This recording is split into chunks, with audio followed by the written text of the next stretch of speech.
And here's the final effect of the motion blur. My renders are looking 10 times better after learning this motion blur hack. Learning how to create motion blur for objects like people, cars, or any fast moving object is the best way to add life to your renders.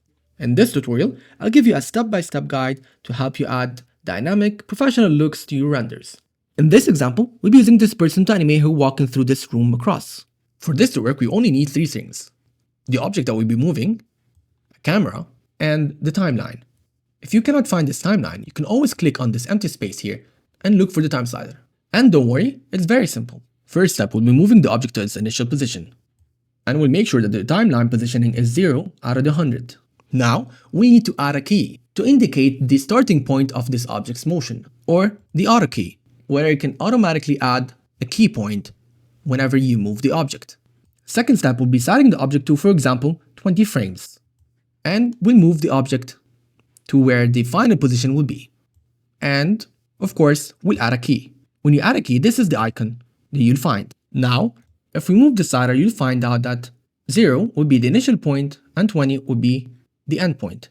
We'll drag the slider to find the perfect spot where the object is in the middle of the frame.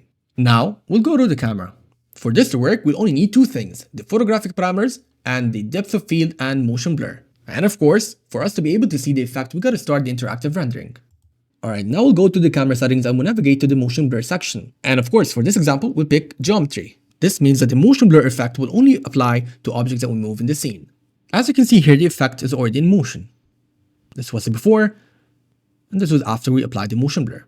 Now, we'll move to the photographic parameters. And here we'll need to play around with the shutter speed. This will affect the length of the motion blur. So the lower the number, the more the effect will be. This is a bit too much. Of course, you can play around with the number until you find the desired effect. Let's let it render so that we can see the full effect. And here's the final effect of the motion blur.